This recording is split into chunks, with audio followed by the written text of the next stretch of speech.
Hi guys, this is Creative Cuts, a channel where I build, paint and create things. There are many things I wonder about, some big and some small. Not things that I worry about or that keep me up at night, but things that come to me in a moment's pause.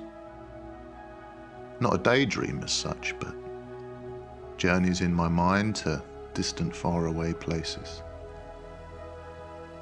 These are the things I like to wonder about.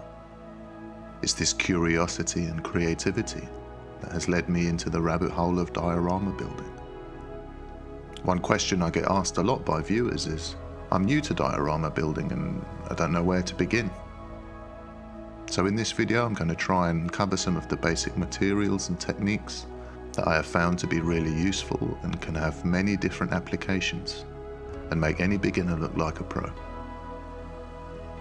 So to begin, I take a thin piece of wood to use as my base. In this case I had a sheet of wood that I'd previously used to mix some paint on. This is purely for stability. You could just use a piece of foam, but I like to work on a solid base. Then I take a sheet of XPS foam. This differs from regular polystyrene as it is generally much harder and more dense. This is a great modelling material as it holds detail really well and is something that I use in most of my builds at some point. I use the piece of wood as a guide to measure the size of the foam that I will need. Next I take a sharp knife and steel ruler and begin to cut the foam. I found the best way is to not try and cut through in one attempt, but to make several light passes, cutting a little deeper every time. This way I end up with a nice sharp edge to my cuts. Then with some PVA glue, I stick my foam onto my wooden base. I place something heavy on top and leave this to dry overnight. Then I take some foam offcuts and begin to add some shapes to what will be the basis of my scene. This kind of foam isn't cheap, so I always tend to save the offcuts as I find I can often use them again in a different project. I just simply glue these onto the first layer of foam. It is at this stage that I can begin to define the space. Some people really like to plan things out beforehand, whilst others kind of make it up as they go along. There is no right or wrong way, just what works best for you. And it doesn't need to be one or the other. It can be a combination of both. I tend to find that asymmetrical layouts are more interesting, as they cause the viewer to have to navigate through your scene. Your eye has a problem to solve. And if this is complete gibberish to you, then possibly some understanding about the basics of composition will help you find more interesting ways to lay out your scene. The fundamentals of composition are the same, whether it's a painting, a photograph, or even a diorama. But with dioramas, you're also working on something that is three-dimensional. This might sound obvious, but worth bearing in mind. And if you want to know more about composition, then I would like to take a moment to thank Skillshare for sponsoring this video. Skillshare is an online learning community with thousands of inspiring classes for anyone who loves learning and wants to explore their creativity and learn new skills. They have a premium membership which allows you unlimited access to courses covering a really wide range of topics, from photography or painting or productivity and marketing, to name only a few. I mentioned how some fundamental knowledge of composition can help you in your builds, and Skillshare has you covered, whether it's composition in typography, painting or photography, or the basics of composition as a whole. There are courses for you. Like this course on Basic Composition for Beginners by Callie Lawson. A great way to get into the topic, and it's filled with useful information and delivered in a very straightforward, easily digestible way. So head over to Skillshare by clicking the link below, and because they're sponsoring this video today, the first 1,000 people to use the link in my description or my code CreativeCuts will get 1 month free trial of Skillshare, and after that it's very cheap to start your premium membership. Thank you to Skillshare for supporting the channel and sponsoring this video. Next I take a small blowtorch and use this to melt some of the foam a little. Open a window or have some ventilation, as the fumes can be unpleasant. I use the flame to gently scorch the foam, which causes it to sink, making nice undulations. You could use a candle or a lighter for this too, or if you don't want to use any flame, you can equally use a knife. But this blowtorch makes life much simpler, and it's really easy to control how much foam you're melting. I wanted a deeper central area, gradually rising to what will become some rocky outcrops. This change in level also helps break up the very flat surface of the foam. Next, I use some sculptor mold. This is a plaster-based modeling compound, but you can also use filler or spackle as it's referred to in the US.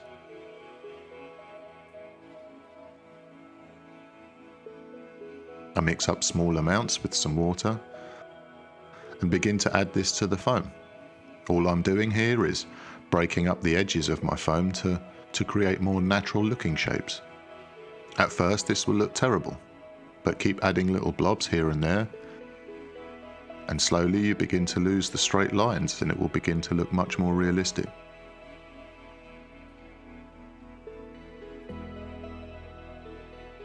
The great thing about this product is you can add a little water as it's drying to really smooth away some of the texture.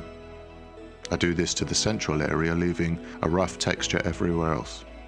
I leave this to fully dry and then add some homemade ground texture. I use some cheap PVA glue and then mix in some dry soil from the garden. There's no real science here, just add a bit, mix it, add some more, add some water if it's too thick, until you get the consistency you want. Here I mixed it quite runny as I wanted it to smoothly follow the contours of the rocks. If this homebrew approach isn't for you, then you can buy ready-made ground textures. You can add colour to these depending on your needs.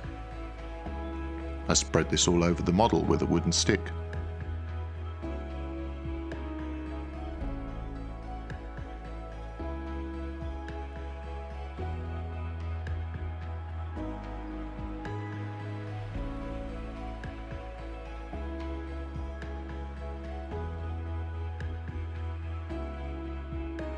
And because this mix is mainly made up of glue, I can sprinkle dry soil directly over the top to create a more dry texture. Once everything is dry, I shake off any excess and have the basis for many different kinds of builds. For this scene, I wanted to create an alien planet where some space scientists are doing some analysis. I wanted to create a reddish planet similar to Mars, so I gave my model a light spray of a deep red as a base, and then sprayed over the top of this with a few different shades of oranges and browns to colour my landscape. For my science team, I found some 3D prints on Etsy. I was a bit concerned at first because they came in this transparent red resin and looked terrible, if I'm honest, but I thought, let me glue these together and add some primer and see what they look like then. I sprayed these with black and then sprayed down at a 45-degree angle with some white ink to create some instant highlights. I use an airbrush for this step, but you could equally use a spray can, but I find an airbrush gives me much more control. Now with some contrast applied to the figures, I think they look great and are most definitely usable. I paint these up with some regular acrylic miniature paint. For this build I was heavily inspired by the amazing sulfur pools in the Danakil Depression in Ethiopia. This is one of the most alien landscapes we have on Earth, and a fantastic reference to work from. Google it if you want to see how crazy this landscape is. To recreate some of the bright colours, I used a mixture of inks thinned with water to slowly build up some intensity of colour. Because yellow by nature is a very transparent paint, it's very easy to create nice blends with it. As it dries, it will also naturally become more dull, but to get a nice rich yellow, it will take several coats.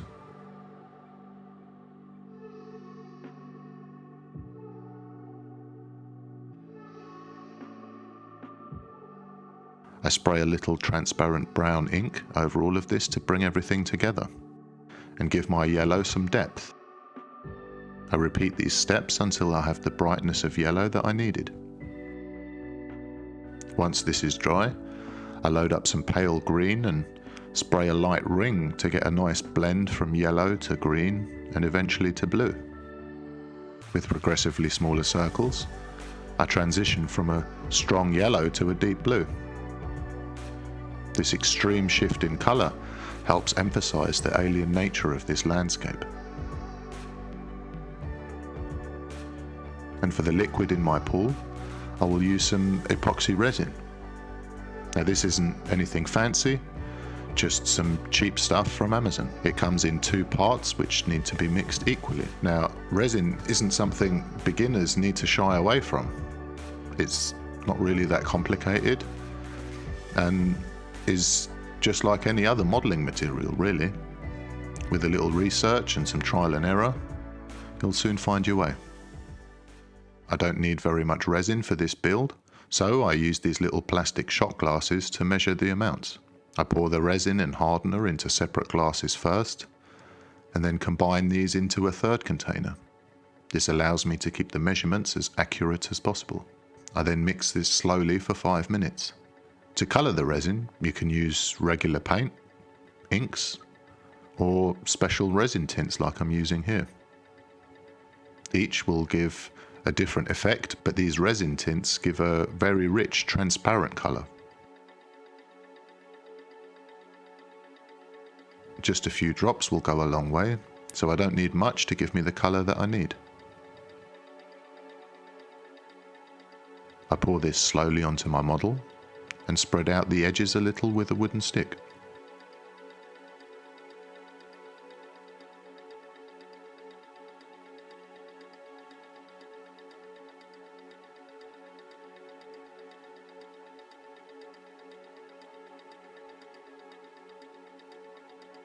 I let this dry overnight and it hardens to a glass-like finish. Next I wanted to add some mineral deposits around the edge of my pool.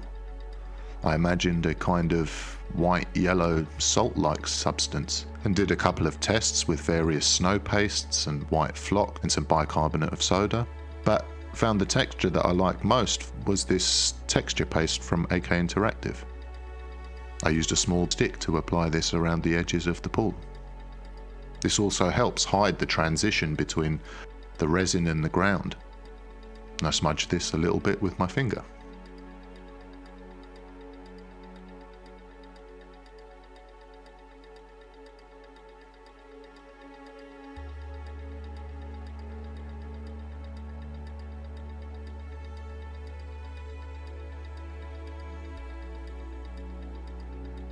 Once dry, I take my figures and place them around my scene.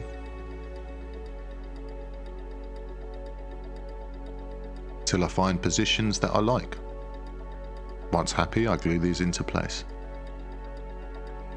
I add some filler to the edges of my model to clean things up a little.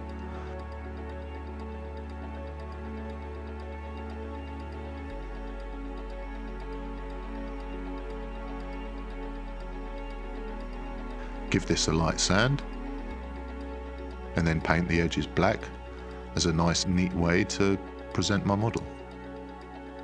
And that brings me to the end of this journey. I've taken a few basic modelling materials and with some imagination and some basic skills, created a scene that gives any beginner a really good set of fundamental techniques that can be applied to many different types of build. Change the layout and some of the colours, and a similar process could be used to make the entrance of a cave, a desert, a muddy field, a riverbank. The list is endless. Your imagination is the key ingredient. This is only something you can add, but I believe it's also something that we have inside all of us. Thank you to each and every one of you who has taken this journey with me. I really appreciate you taking the time to watch my creations, and if you also appreciate this kind of video, let YouTube know by hitting the like button. You can subscribe to stay up to date with all the latest videos and join our ever-growing community. And always feel free to ask me any questions in the comments. In the words of the astronomer Carl Sagan, imagination will often carry us to worlds that never were, but without it, we go nowhere. Enjoy.